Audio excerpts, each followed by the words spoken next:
Welcome to Shukla study point. आप सभी का स्वागत है आपके अपने YouTube channel Shukla study point में। मैं शिवम शुक्ला आप सभी दोस्तों का हार्दिक स्वागत करता हूं।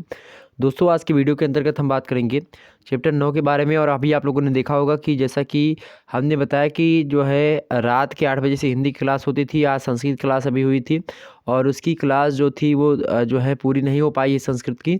तो क्लास आपकी कब होगी? वो कल जो होगी रात के 9 बजे से प्रारंभ होगी। तो कल रात 9 बजे से वो क्लास प्रारंभ होगी। और आपको बता दूं कि कल रात 8 बजे जो मेरे प्यारे दोस्तों, कल रात 8 बजे जो होगी हिंदी साहित्य की क्लास जो होने वाली है वो बहुत ही महत्वपूर्ण है। तो कल जो होगी, कल रात 9 बजे वाली क्लास आप जरूर, सॉरी, कल रात 8 बजे से हिंदी साहित्य की बड़ी अच्छी क्लास होने वाली है। कहने का मतलब ये है कि कल रात 8 बजे हिंदी साहित्य की ऐसी क्लास होगी जिसमें लगभग पूरे के पूरे आपके जो मतलब पूरी पुस्तक होगी, मतलब जितने कवि आपके पाठ्यक्रम में संकलित हैं और जो भी आपके पाठ्यक्रम में, मतलब पूरा का पूरा पाठ्यक्रम एक ही वीडियो के अंतर्गत बताने का प्रयास। कहने का मतलब ये है कि उसमें ऑब्जेक्टिव टाइप के प्रश्नों पर चर्चा की जाएगी जो कि मोस्ट मोस्ट मोस्ट इंपॉर्टेंट होंगे और बहुत भी सारी चीज़ें उसमें बताने का प्रयास किया जाएगा। तो कल वाली क्लास आप लोग मिस मत करिएगा। कल की class that is most important class, तो बहुत बढ़िया क्लास है, कल की बहुत ज़्यादा इंपॉर्टेंट है। तो उस क्लास को ज़रूर आप लोग अटेंड करें। तो कल मैं बता रहा हूँ, एक बार फिर से मैं भी बीच में बताऊँगा ताकि बहुत सारे बच्चे जो अभी नहीं जुड़ पाए हैं जुड़ जाएँ सभी लोग। फटाफट से वीडियो को शेयर कर दीजिए जितने भी लोग देख रहे हो। चलिए यहाँ पर देखिए, अब हम बात करेंगे आज की वीडियो के अंतर्गत कल जो क्लास हुई थी आपकी। कल की क्लास कौन कौन सभी लोगों, अगर जिसने जिसने देखा एक बार सभी लोग कहें कि हाँ सर कल की क्लास हमने देखी। चलिए, कल की क्लास में हमने चैप्टर 9 का एक प्रकार से जो व्याख्याखंड था वो 20 नंबर व्याख्याखंड था, उसको आपके सामने प्रस्तुत किया था। तो व्याख्याखंड नंबर जो है आज का जो वीडियो है 21वां है। और आज बिहारी लाल के बारे में ही हम बात करेंगे। बिहारी रत्नाकर के प्रारंभ के 10 दोहे आपके पाठ्यक्रम में संकलित हैं। तो उसका जो प्रारंभ के जो है 5 दोहे हमने आपको उस वीडियो में बता दिए थे। अब 5 दोहों की व्याख्या आज की वीडियो के अंतर्गत होने वाली है। और बता दूं कि बीए प्रथम सेमेस्टर के लिए लेक्चर इंपॉर्टेंट है। हिंदी साहित्य, हिंदी काव्य के बारे में चर्चा कर रहा हूं। सभी विश्वविद्यालयों का सिलेबस लगभग सेम ही है, तो यही आपका है। तो आपको पढ़ने कोई चिंता करने की आवश्यकता नहीं है। अब आइए बात कर लेते हैं 6वें दोहे की। इससे पहले 5 दोहे आपके हो चुके हैं और 5 दोहे कौन कौन से, एक बार इसको देख लीजिए। 5 दोहों को एक बार देख लें, उसके बाद में फिर हम 6वें दोहे की व्याख्या समझते हैं। तो यहाँ पर आप देख सकते हैं ये पहला दोहा आपके सामने प्रस्तुत है। बिहारी रत्नाकर जो है वो पुस्तक है, उस पुस्तक का नाम है, उसके प्रारंभ के 10 दोहे आपके पाठ्यक्रम में संकलित हैं। बिहारी रत्नाकर जो पुस्तक है उसका संपादन जगन्नाथ दास रत्नाकर ने किया है। और उसी का पहला दोहा आपके समक्ष प्रस्तुत है कि मेरी भव बाधा हरो, राधा नागरी सोए, जातन की झाई परे, श्याम हरित दुति होए। और दूसरा दोहा अपने अंग के जान के, जोबन नृपति प्रवीण, अस्तन मन नयन नितंब को, बड़ो इजाफा कीन। दूसरा दोहा। तीसरा दोहा है कि अरे अरे तय टरत ना बर परे, दई मरक मनुमैन, होड़ा होड़ी बढ़ चले चित चतुराई नयन। ये तीसरा दोहा। चौथे दोहे की व्याख्या कल हुई थी। औरे ओप कनी निकनु, गनी घनी सिरताज, और मनी धनी के नेह की, बनी छनी पटलाज। ये चौथा दोहा। पांचवा दोहा जो था वो था शशि का जल चख झख लगन, उपजो सुदिन स्नेहु, क्यों न नरपति हैं भोगी हैं, लही सुदेश सब देहु। मतलब कि जब जिस समय नायक जो है नायिका को देखता है, उस समय जो नायिका है वो आंख में काजल लगाए हुए है। तो उस प्रकार से बताती हैं कि आखिरकार जब इस समय आप काजल लगाई हुई हो तो काहे ना जो है आपसे कोई जो है आगे चल करके प्रेम संबंध बनाना चाहेगा और अच्छे तरीके से आपका मतलब उससे संबंध रखना चाहेगा। तो इस प्रकार से यहाँ पर बिहारी लाल ने बताया। यहाँ पर ज्योतिष शास्त्र के बारे में भी बताया गया है, हमने वहाँ पर आपको बता दिया था। अब जो है वो वीडियो अगर आपने नहीं देखा तो देख लीजिए, कल की क्लास जो हुई थी। अब हम बात कर लेते हैं आज की वीडियो की। तो अभी आपकी रात 8 बजे से क्लास हो रही थी संस्कृत साहित्य की, जिसमें हमने क्या क्या बता दिया। हमने जो है यहाँ पर जो है 5 जो है जो यहाँ तक है जो है किरात अर्जुनियम पर तक जो है बता दिया है। इसके बाद की जो वीडियो होगी वो कल होगी आपकी, कल रात 9 बजे से क्लास होगी। तो इसको आप देखिएगा, उसमें भर्तृहरि की जो है चीज़ों के बारे में बताया जाएगा। इन सभी चीज़ों के बारे में चर्चा होगी। विष्णु जी के 10 अवतार, ये सब जो प्रश्न होंगे इन सभी प्रश्नों के बारे में बताया जाएगा। इसके साथ ही साथ जो है यहाँ पर कुछ व्याख्या खंड जो कि संस्कृत में कैसे पूछे जाते हैं उसको बताने का प्रयास रहेगा। जैसे पूर्वोपनीतम रमणीयकम जिदात शेषणम यदेश धंससः तदत ते बन फलासीनः परम पैरेति कारस यशसा समम पो। तो इन सभी के बारे में हम चर्चा करेंगे। वहाँ पर ये श्लोक, यहाँ पर ये श्लोक, तो तमाम सारी चीज़ें, ठीक है। तो हम संस्कृत के बारे में जो है चर्चा करेंगे। उसके बाद में इन सभी प्रश्नों के बारे में देखेंगे, ठीक। तो संस्कृत साहित्य का यह वीडियो आप लोग देखिएगा, इंपॉर्टेंट है। अब आगे हम बढ़ते हैं आज की वीडियो की और बात कर लेते हैं 6वां नंबर जो एक प्रकार से दोहा है आपका, वो क्या कह रहा है, ठीक। यहाँ पर देखेंगे बिहारी रत्नाकर का ही दोहा है और बिहारी जी के द्वारा ही लिखित है। 6वां दोहा। कि सालती है नटसाल सी, और क्यों हूँ निकसत नाही, और मनमथ नेजा नोक सी, खूबी खूबी जिय माही। कहने का मतलब यहाँ पर ये है कि जो कवि है, मतलब जो बिहारी लाल हैं, वो कहते हैं, क्या कहते हैं, कवि जो है बिहारी लाल कहते हैं कि सालती है नटसाल सी। नटसाल क्या होता है भैया? नटसाल माने होता है नष्ट शल्य। नष्ट शल्य माने होता है जैसे बर्छी हो गया, बाण हो गया, या ऐसी कांटे की नोक जो कि टूट करके कोई घाव लग जाए आपके, उसी घाव के अंदर रह जाए। जैसे कांटा जब आपके गड़ता है ना, तो वो आपके अंदर में जो है चला जाता है, कुछ टूट जाता है, तो बहुत ज़्यादा पीड़ा देता है। तो नटसाल माने वही होता है। तो सालती है, सालती माने होता है कष्ट देती है, चुभ कर पीड़ा देती है। तो सालत माने क्या होता है? साल कहते हैं ना कि जो है ये बहुत ही बात हमें सालत ही चालत ही अंदर अंदर, तो साले माने होता है चाला बंदर अंदर की, चाल रही बात। अब यहाँ पर इसकी व्याख्या समझे। सबसे पहले इसका प्रसंग देखेंगे। संदर्भ तो मैंने आपको बता ही दिया था। संदर्भ क्या लिखेंगे कि प्रस्तुत दोहा जगन्नाथ दास रत्नाकर द्वारा संपादित बिहारी रत्नाकर से उद्धृत है, जिसके रचयिता बिहारी लाल हैं, ये आप लिखेंगे। उसके बाद में क्या लिखेंगे? उसके बाद में आप प्रसंग लिखने को आएगा। प्रसंग में क्या लिखेंगे? प्रसंग में लिखेंगे कि खूबी, मतलब खूबी पर रीझे हुए नायक का नायिका की किसी सखी अर्थात दूती से जो है मिलन मिलन उत्कंठा का व्यंजक वचन जो है कहा गया है। और आप शब्द मतलब छोटे शब्दों में लिख सकते हैं यहाँ पर प्रसंग में कि जो है नायक के पीड़ा का वर्णन जो है यहाँ पर किया गया है। नायक की पीड़ा का वर्णन जो है यहाँ पर किया गया है। अब व्याख्या समझे तो आपके समझ में आएगी बातें। जैसे कविवर बिहारी कहते हैं कि सालत यह नटसाल सी, क्यों हो निकसत नाही, और मनमथ नेजा नोक सी, और खूबी खूबी जिए माही। मतलब जो है बिहारी लाल कहते हैं, मतलब कि उस जो है जो पुरुष है उससे कहते हैं, नायक जो है उससे कहवाते हैं, नायक जो है नायिका के एक प्रकार से प्रेम के जो बाण है उससे बिध चुका है, उसके अंदर जा चुका उसका बाण। अब उसी से वो क्या हो गया है, वो जो है एक प्रकार से वो पीड़ित हो चुका है, उसके अंदर बाण जा करके टूट चुका, नटसाल बन चुका है। कहते हैं ना कि जो है नासूर होइगा है, तो वह मतलब जब कांटा गड़ करके अंदर टूट जाए और एक प्रकार से वो अंदर ही रहे, तो उसको क्या नासूर जिसको कहते हैं वही नटसाल होता है। तो यहाँ पर समझे कि सालत यह नटसाल सी, क्यों हूँ निकसत नाही, कि वो नटसाल सी जो है साल रहा है क्या, जो मेरे अंदर उसके बाण चले आए हैं, उसके बर्छी चली आई है। कहने का मतलब कि उसकी कामदेव के भाले की नोक, उसकी कामदेव की भाले की नोक जो है सी, नोक सी खुभी। नोक सी खुभी माने समझते हैं? खुभी माने क्या होता है?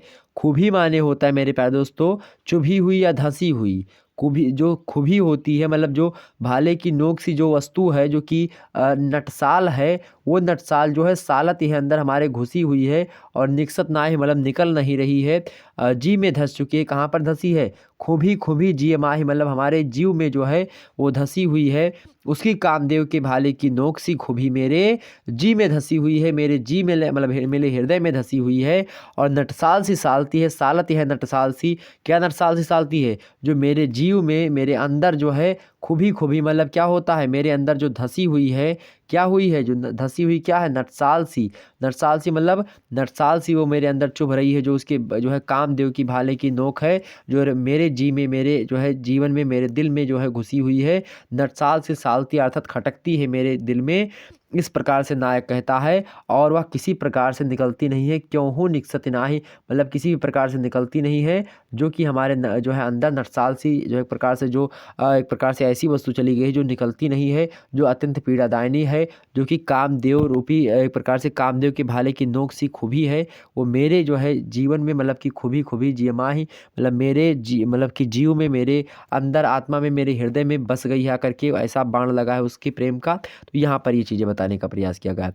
यहाँ पर आप विशेष में कई बातें, जैसे कि यहाँ पर यमक और अनुप्रास अलंकार का अच्छा प्रयोग किया गया है।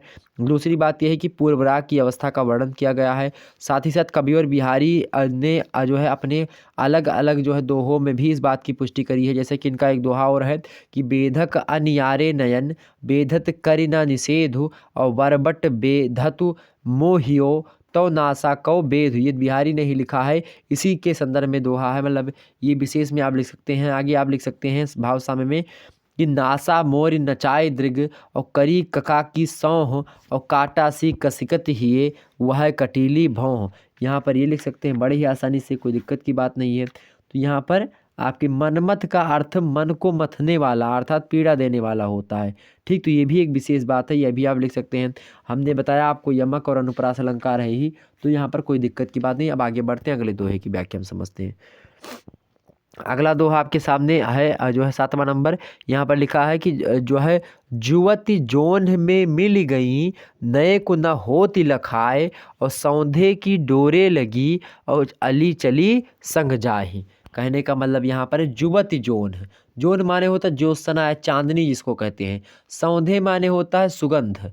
ठीक, अली माने होता है सखी या भंवरा, और डोरे लगी मतलब होता है सहारे से। ठीक, डोरे लगी माने क्या होता है, सहारे से।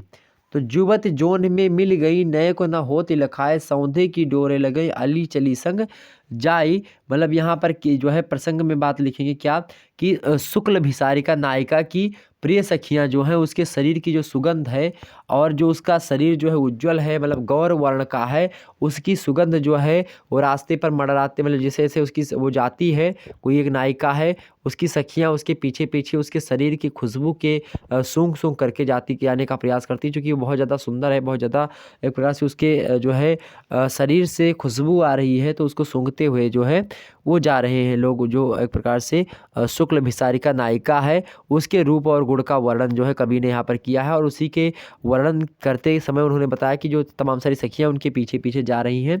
ये प्रसंग में आप लिख सकते हैं। ठीक है, या फिर आप लिख सकते हैं प्रसंग में क्या लिख सकते हैं कि अतरंगिनी सखियाँ नायिका के गौर वर्ण सुगंध का वर्णन करती हुई कहती हैं, क्या कहती हैं कि जुवत जोन में मिल गई नए को न होती लखाए, सौंधे की डोरे लगी अली चली संग जाई। मतलब कि देखो वह युवती जो है, कहने का मतलब यहाँ पर ये है कि देखो वह युवती अपनी गौर द्युति के कारण से, मतलब जो सुंदर वर्ण है, चांदनी में जो है, मतलब उसका जो शरीर है वह गोरे कलर का है, और जब उस पर क्या पड़ती है, जुबन जोन में मिल गई नए को न होती लखाए।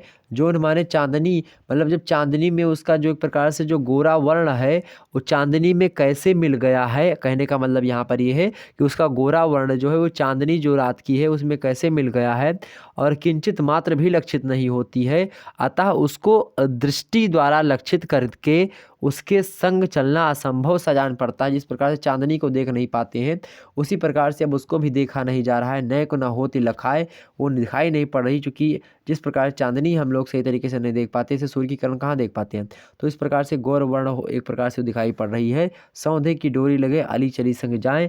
आगे कहती हैं कि अली माने क्या होता है, अली माने होता है भंवरा, और भ्रमर की सखी उसके शरीर की सुगंध के डोरे से लगी हुई डोरे के सहारे पर उसके संग संग चली जा रही हैं।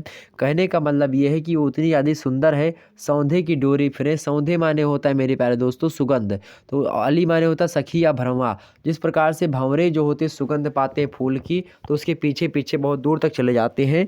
ठीक इसी प्रकार से जो बहुत सारी सखियाँ हैं, वो सखियाँ जो होती हैं, उस जो नायिका है, जो शुक्ल भिसारिका नायिका है, शुक्ल भिसारिका मतलब जो सुंदर वर्ण वाली जो नायिका है, वह नायिका उसके जो है जो कि एक प्रकार से स्वच्छ चांदनी में उसके जो वर्ण है, मतलब जो उसके श्वेत वर्ण है, मतलब जो उसका सफ़ेद सफ़ेद जो वर्ण है, कहने का मतलब ये है कि चांदनी रात में उसके श्वेत वस्त्र पहने हुए है, श्वेत पुष्प एक प्रकार से की भांति दिखाई पड़ती है, श्वेत मोतियों से अपना श्रृंगार किया हुआ है, उसकी देह कांति भी कैसी है, श्वेत ही है, मतलब गौर वर्ण की है। अतः वह युवती इस प्रकार उस ज्योत्सना में मिलकर के, उस चांदनी में मिलकर के एकाकार हो गई है कि उसकी पृथक सत्ता की प्रतीति जो एक प्रकार जरा भी नहीं होती कि एक प्रकार से कोई स्त्री जा रही है, मतलब लग रहा है कि चांदनी ही चांदनी, मतलब वो दिखाई नहीं पड़ती है, मतलब चांदनी में मिल गई है। इस प्रकार से सफ़ेद साड़ी है, सफ़ेद प्रकार से हर एक चीज़ सफ़ेद गहने उसके पहने हुए हैं, तो वो चांदनी में एक प्रकार से मिल गई है, इस प्रकार से लग रहा है।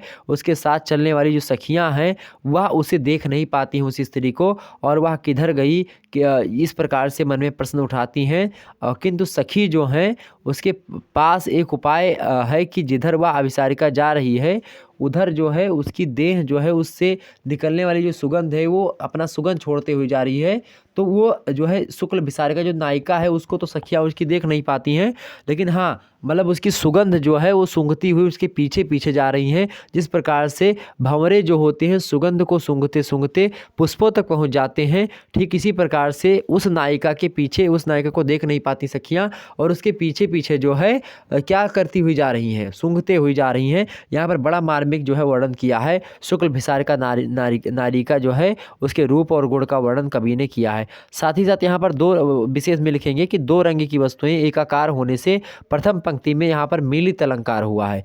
दूसरी बात यह है कि सुगंध द्वारा जो है प्रार्थक होने के कारण द्वितीय पंक्ति में भी प्रथम चरण में जो है उन्मीलित अलंकार देखने को मिलता है। अली में जो चूंकि अली का शब्द यहाँ पर दो है, एक तो सखी अली माने एक भंवरा, तो यहाँ पर इसका मतलब क्या है श्लेष अलंकार यहाँ पर है। सौंधी की डोरे में रूपक अलंकार है। सौंधी की डोरे मतलब कि एक प्रकार से सौंधी की डोरे लगी, मतलब एक प्रकार तुलना करी गई है, ठीक। तो यहाँ पर कौन सा है रूपक, मतलब रूपक अलंकार यहाँ पर है सौंधी की डोरे में। और जुबति जोन में कौन सा अलंकार है, जुबति जोन में यहाँ पर देखेंगे जा वर्णों की आवृत्ति हुई, तो यहाँ पर कौन सा अलंकार है अनुप्रास अलंकार है। तो यहाँ पर ये चीज़ें विशेष थी जो कि हमने आपको यहाँ पर बता दी, तो कोई चिंता करने की आवश्यकता नहीं है। आगे बढ़ते हैं और भी मुद्दों को समझने का प्रयास करते हैं। चलिए एक बार वीडियो को लाइक और शेयर करते रहे सभी लोग, आगे समझते हैं। अगला है 8वां नंबर दोहा।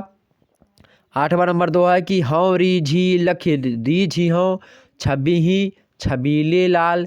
छबी छबीले में यहाँ पर अनुप्रास अलंकार है, ठीक। उसके बाद में सोन जूही सी होती दुति मिलत मालती माल, मा यहाँ पर भी अनुप्रास अलंकार है।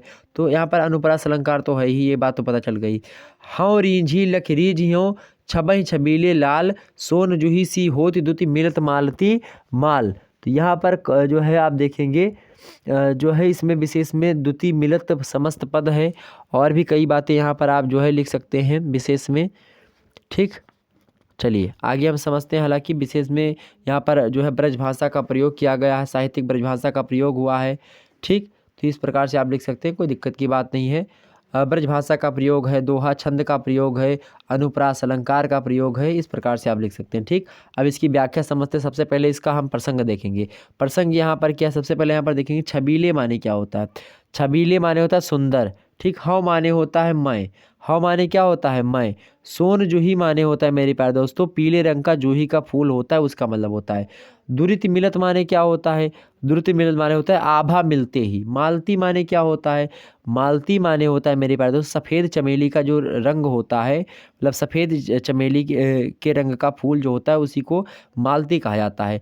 माल माने होता है माला, ठीक। तो अब इसकी व्याख्या हम समझते हैं। प्रसंग में क्या है, प्रसंग क्या है इसका, नायिका की सखी अर्थात जो मतलब दूती, या दूती बोल लो या नायिका की सखी बोल लो, नायिका के सौंदर्य मतलब नायिका के शरीर की सुनहरी आभा की प्रशंसा करके नायक के मन में उसके प्रति प्रेम आकर्षण उत्पन्न करना चाहती है। एक नायक से जो है नायिका की सखी, मतलब कि एक सखी मतलब नायिका है, और नायिका और नायक के मतलब नायक को नायिका के सौंदर्य के बारे में जो नायिका की सखी है वो बताती है। क्या बताती है, उसी के बारे में बिहारी जी यहाँ पर बताने का प्रयास करते हैं कि एक सखी जो है वो नायक से कहती है, जो कि नायिका की सखी है, वो नायिका के सुंदर एक प्रकार से जो है रूप लावण्य का वर्णन करते हुए कहती है। क्या कहती है कि हाँ रीझी, कि मैं तो रीझ गई हूँ। मैं रीझी माने होता है कि जो है अनुपम सौंदर्य जो है उसका, मतलब सखी नायक से कहती है कि वह नायिका अनुपम सुंदरी है, उसका सौंदर्य अद्भुत है, मैंने तो उसको देखते ही उस पर रीझ गई, मतलब थी मैं जब उसको देखा था। हाँ रीझी मतलब जब मैंने उसको देखा था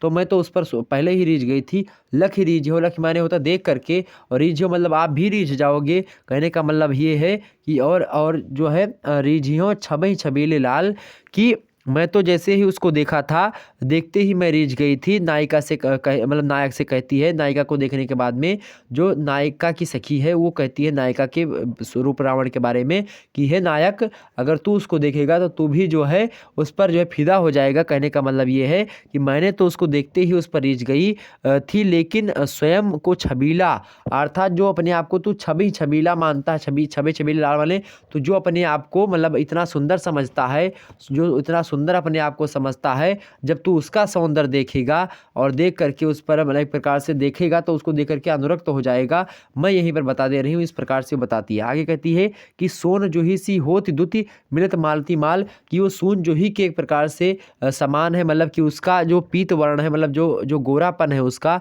ऐसा प्रतीत होता है कि मानो मालती में लगी हुई श्वेत मालती का रंग का फूल हो, मतलब सोन जूही का जो फूल होता है उसके समान सुनहरा उसका चेहरा है।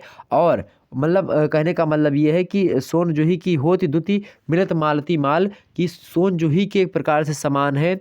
उसका जो चेहरा है वो पुष्प के समान प्रतीत होता है, सोन जूही के समान सुनहरा चेहरा हो जाता है जब मालती रंग का फूल जो है एक प्रकार से और उसके चेहरे से मिलता है। इस प्रकार से तुलना करती है।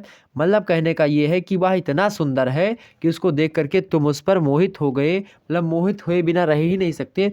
ऐसा जो है वह जो है जो नायिका की सखी है वो नायक से जाकर के बताती है कि नायिका इतनी सुंदर है। ठीक, तो यहाँ पर ये चीज़ें यहाँ पर बताने का प्रयास जो है कभी जो है किया है कि नायिका कहती है कि हाँ रीझी, मतलब मैं तो रीझ गई हूँ, लख रीझी हूँ जब तुम देखोगे हे छवि छबीले लाल, जब तुम देखोगे तो तुम भी रीझ जाओगे, क्योंकि सोन जूही सी होती दुति, क्योंकि वो सोन जूही के पुष्पों के समान प्रतीत होती है। दुति मिलत मालती माल, मतलब वो मालती के पुष्पों के समान जो है सफ़ेद चमेली के रंग का जो फूल होता है उसके समान प्रतीत होती है। तो उसको जब देखो जैसे माला उसकी गुथ दी गई हो उस प्रकार से उसके चेहरे की चमक दिखाई पड़ती है, इस प्रकार से बताती है। आगे देखते हैं अगला दोहा है आपके सामने 9वां नंबर दोहा कि क्या लिखा है कि बहके सब जिए की कहत, बहके सब जिए की कहत, ठौर कुठौर लखै ना, और छिन और से ए छबिछा के नैन। कहने का मतलब यहाँ पर क्या है भाई, इसका मतलब यहाँ पर ये है कि बहके सब जिए की कहत, ठौर कुठौर लखै ना, छिन और से ए छबिछा के नैन। कहने का मतलब यहाँ प्रसंग क्या है कि नायक के प्रति नायिका का आसक्त देख करके सखी जो है वो नायिका को समझाती हैं। तो पहले पद में अभी जो 8वां दोहा था उसमें हमने नायिका के रूप लावण्य का वर्णन नायिका की सखी के द्वारा नायक को बताते हुए दिखाया गया था। अब जो है इस दोहे में बात की जाए तो नायक के प्रति नायिका को आसक्त, मतलब नायिका जो है वो नायक के प्रति आसक्त है और उसको देख करके जो उसकी सखियां हैं नायिका की, नायिका को समझाते हुए कहती हैं कि तुम्हें स्वयं पर नियंत्रण रखना चाहिए, नायक के प्रति अपने प्रीति को छुपाए रखना चाहिए, मतलब कि प्रेम को जाहिर नहीं करना चाहिए, प्रेमोन्मत्त नहीं होना चाहिए। इस पर नायिका अपनी व्यथा को बताते हुए उन नायिकाओं से कहती है, मतलब जो नायिका अपनी व्यथा को बताते हुए जो नायिका की सखियां हैं उनसे बताती है, क्या कहती है कि बहके सब जिए की कहत, ठौर कुठौर लखै ना, और छिन और से ए छवि छाके नैन। अब क्या कहती है इसकी व्याख्या देखो। सबसे पहले व्याख्या समझो इसकी। क्या है कि नायिका जो है अपनी सखी से कहती है कि मैं क्या करूं, बहके सब जिए की कहा, ठौर कुठौर लखैना, छिन और से ए छवि छाके नैन। कहती है नायिका अपनी सखियों से क्योंकि मैं क्या करूं, मेरे ये नेत्र जो है उनके छवि रूप की सौंदर्य रूपी मदिरा पीकर उन्मत्त हो गए हैं कि बहके सब जिए की कहत, मतलब मैं बहक गई हूँ। कैसे, ठौर कुठौर लखैना, छिन और से ए छवि छाके नैन, मतलब मैंने उनके एक प्रकार से जो उनके नेत्र हैं, मतलब मेरे ये नेत्र जो हैं उनके छवि, मतलब कि जो उनके रूप हमने देखा है, जो नायक को हमने देखा है, तो मेरी आंखें जो हैं जब से उस नायक को देखी हैं, उस सुंदर एक प्रकार से नायक को देखी हैं, तो उसका जो सौंदर्य है मदिरा के भांति है और उस मदिरा का पान एक प्रकार से हमारी आंखों ने कर लिया हो, तो मैं एक प्रकार से क्या हो गई हूँ, बहक गई हूँ। तो बहके सब जिए की कहत, मतलब मैं बहक गई हूँ और इस समय ये उचित अनुचित नहीं जो है एक प्रकार से हमें सुहाता है कि क्या उचित है क्या अनुचित है। इन नयनों की दशा प्रत्येक क्षण क्या होती है, बदलती रहती है। कहा था ठौर कुठौर लखैना, अब इसमें ठौर कुठौर नहीं लखना, मतलब कहने का ये है कि इसमें उचित अनुचित नहीं देखते हैं। इन नयनों मतलब छिन और से, मतलब और से ए छवि छाके नैन, मतलब ये नैन जो हैं इन नैनों की दशा प्रत्येक क्षण बदलती रहती है। ये एक क्षण संभलते हैं तो फिर अगले ही क्षण उसी प्रेरणोन्मत्त दशा में पहुंच जाते हैं। नयन जो है नायक के रूप की मदिरा पी करके बिल्कुल क्या हो गए हैं, लुप्त हो चुके हैं। मतलब नायक इतना ज़्यादा सुंदर है कि उसको देखने के बाद में नायिका जो होती लगता है मदहोश हो चुकी है, मतलब कि वो मदिरा पी रखी हो, इस प्रकार से प्रतीत होता है। तो यहाँ पर इसके बारे में कविवर बिहारी ने समझाने का प्रयास किया है कि नयन अर्थात नायक के रूप की मदिरा पी करके विलुप्त एक प्रकार से वो बिल्कुल एक प्रकार से तृप्त हो चुके हैं और नशे में हैं। फिर इनका नशा उतरे तो कैसे उतरे, इस बात का यहाँ पर मेंशन किया गया और बताया गया। तो ये एक छवि छाके नैन मतलब जब से उसको देखा है तब से ऐसा लग रहा हो कि मानो जो है उसके नैनों से मदिरा निकल के और हमारे नैनों में चली आई हो। अब ये उचित अनुचित नहीं देखते हैं। अब ये जो जब से हमारी आंखों ने उसके रूप सौंदर्य को देखा है तब से मैं मदहोश हूँ, मदमुक्त हूँ और लगातार उसी पर मेरा जो है विचार विमर्श बना हुआ है। मैं जो है एक प्रकार से उचित और अनुचित का एक प्रकार से वो नहीं कर पा रही हूँ। ठीक, यहाँ पर ये चीज़ें बताई गई। छवि छाके माने होता है छवि रूपी मदिरा पी करके मदमस्त हो जाना। बह के माने अपने बस से बाहर हुए। यहाँ पर ये चीज़ें हैं। विशेष में आप लिखेंगे कि साहित्यिक ब्रज भाषा का प्रयोग हुआ है और दूसरा विशेष आप डाल दीजिए कि छवि छाके में अनुप्रास अलंकार है। छवि छाके में अनुप्रास अलंकार है। ठौर कुठौर इसमें भी लखना, इसमें भी आप अनुप्रास देखेंगे। छिन्न छौरे छिन्न और से ए छवि छाके नैन अनुप्रास अलंकार। ठीक, यहाँ पर ये बता सकते हैं बड़े ही आसानी से। साथ ही साथ इसमें आप विशेष में एक चीज़ और डाल सकते हो कि मदिरा पान करने वाला सारी बातें कह देता है। यहाँ पर उस बात का भी मेंशन है कि जो है ये छवि रूपी मदिरा पी करके मतवाले बहके क्षण क्षण पर और प्रकार के होने वाले नैन की सजा मतलब नैन जी की सब मतलब छिपी हुई जो बातें हैं कह देते हैं, प्रकाशित कर देते हैं।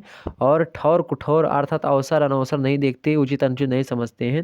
चूँकि इन्होंने मदिरा पी रखी है श्री कृष्ण के मतलब श्री कृष्ण बोल रहा हूँ मतलब उन्होंने मदिरा पी रखी है नायक के रूप सौंदर्य को देखने के बाद में। ठीक, तो साहित्यिक ब्रज भाषा का प्रयोग है इन पंक्तियों में, तमाम सारी बातें आप देख सकते हैं। दोहे छंद का प्रयोग है। आगे देखते हैं अगला दोहा, 10वां नंबर दोहा और लास्ट दोहा आज का।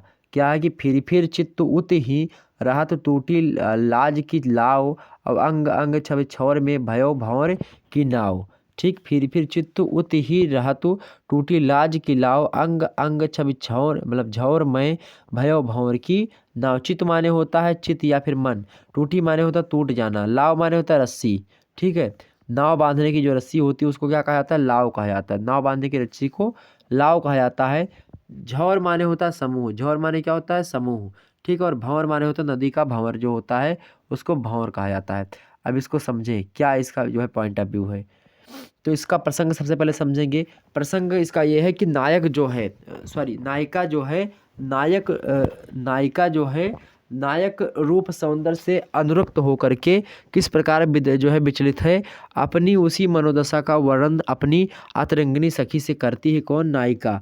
नायिका जो है नायक के रूप सौंदर्य को देखा है और जो अगला दो हमने बताया था कि बहके सब जी की कहत ठौर कुठौर लखैना छिन और ए से और ये छवि छाके नैन। तो उसी के आगे की बात यहाँ पर आप देख सकते हैं कि फिर चित्त उत ही रहा तो टूटी लाज की लाव और अंग अंग छवि झौर में भयो भंवर की जो है नाव।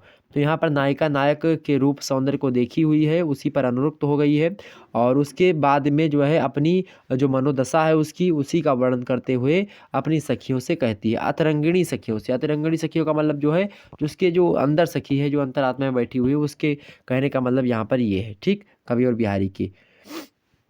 देखिए फिर चित्त उत ही रातु मतलब नायिका अपने चित्त की व्यवस्था बताती हुई कहती है कि प्रिय के अंग की छवि के झूमर मतलब सौंदर्य समूह में फंस करके मेरा चित्र जो है भंवर में फंस चुका है, भंवर में पड़ी हुई नाव के समान हो गया है। टूटी लाज की नाव अंग अंग छवि झौर में भयो भंवर की नाव मतलब जो एक प्रकार से मेरा जो मन है वो क्या हो गया है, वो नदी का जो भंवर होता है वो मन अंतर मतलब जो अंतरात्मा की भंवर है उसमें पड़ी हुई नाव के समान हो गया है, जो बार बार घूम करके उसे प्रिय की ओर लगा रहा है और किसी ओर भी नहीं जाता है, क्योंकि उसको प्रिय की ओर से खींचने वाली अर्थात उनके पास जाने से रोकने वाली लज्जा रूपी जो रस्सी है अब टूट चुकी है। इस प्रकार से यहाँ पर व्याख्या इसकी है।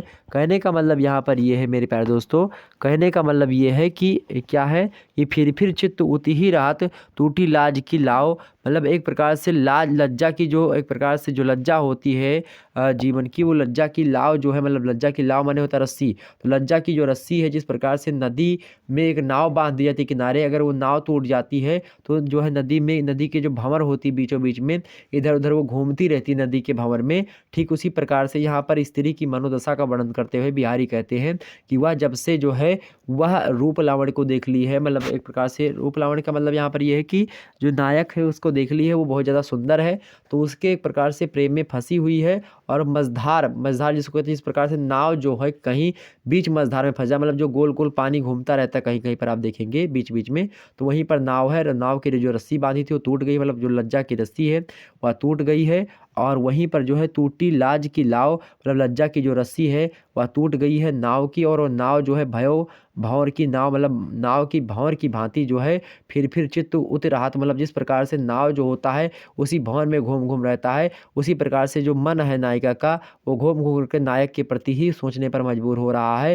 अंग अंग छवि छौर में, मतलब एक प्रकार से जिस प्रकार से उस भंवर में जो होता है वो रस्सी एक प्रकार से टूट जाने से जो है नाव घूमती रहती है भंवर में, उसी प्रकार से जब लज्जा रूपी जो है रस्सी टूट जाती है स्त्री की, तो वो जो होती है वो उसका सारा का सारा अंग जो है वो जो है नायक के मनोदशा में एक प्रकार से मतलब नायक के रूप सौंदर्य की ओर जो है एक प्रकार से हमेशा झुका हुआ है, उसी के प्रति हमेशा उसका हृदय सोचता है, उसी की इर्द गिर्द जो है घूमा करता है। उसी अंग, मतलब उसका नायक का अंग, मतलब एक प्रकार शरीर कैसा है, ऐसा है वैसा है, उसी के इर्द गिर्द घूमा करता है, जिस प्रकार से नाव जो होती है भंवर में घूमा करती है रस्सी टूट जाने के बाद में। तो लज्जा रूपी रस्सी जब नायिका की टूट जाती है तो नायक के जो है इर्द गिर्द घूमा करती है नायिका का जो मन है, नायिका का जो हृदय है, इस प्रकार से यहाँ पर बताया गया है। तो अब यहाँ पर सबसे पहले समझने का प्रयास करें कि यहाँ पर क्या है। तो आप लिखेंगे विशेष में कि ब्रज भाषा का प्रयोग किया गया है। और दूसरी बात यहाँ पर क्या लिख सकते हैं, दोहा छंद का प्रयोग किया गया है। और फिर अंग अंग में अनुप्रास अलंकार है। फिर अंग अंग, यहाँ पर देखेंगे जो है दो दो शब्द बार बार अंग अंग, फिर यहाँ पर दो बार है, तो यहाँ पर कौन सा अलंकार है, अनुप्रास अलंकार है। दोहे में रूपक अलंकार की प्रधानता है, पूरे के पूरे दोहे में देखा जाए, पूरे दोहे में तो यहाँ पर कौन सा अलंकार है, तो यहाँ पर रूपक अलंकार की प्रधानता देखी जा सकती है। तो यहाँ पर ये चीज़ें थी जो कि इम्पोर्टेंट थे, जो कि हमने आपको बता दी। अब जो होगा आगे जो समझेंगे हम, और बता दूं आपको कि कल रात 8 बजे से जो क्लास होनी है हिंदी साहित्य की क्लास, उसमें बता दूं कि हिंदी साहित्य के लगभग 4 मतलब 2-250 ऑब्जेक्टिव टाइप के प्रश्नों पर चर्चा की जाएगी। तो आप सभी लोग जो है उस सेशन को जरूर अटेंड करें। कल की क्लास मोस्ट इंपॉर्टेंट है, हिंदी साहित्य के मोस्ट इंपॉर्टेंट प्रश्नों पर चर्चा की जाएगी। ऑब्जेक्टिव टाइप का मॉडल पेपर कल रात 8 बजे डिस्कस किया जाएगा, तो आप सभी लोग कल रात 8 बजे जरूर आइएगा। ओके, धन्यवाद आप सभी का। और उसके बाद में रात के 8 बजे जब वो क्लास हो जाएगी, उसके बाद में रात 9 बजे से आपकी संस्कृत साहित्य की जो क्लास होगी, जो बची हुई क्लास है वो करवा दी जाएगी। ओके, फिर मिलते हैं हम नेक्स्ट वीडियो में, तब तक के लिए जय हिंद जय भारत। आप सभी का बहुत बहुत धन्यवाद हमारे से जुड़ने के लिए। इसी प्रकार से अपना प्यार दुलार बनाए रखें। बहुत बहुत धन्यवाद।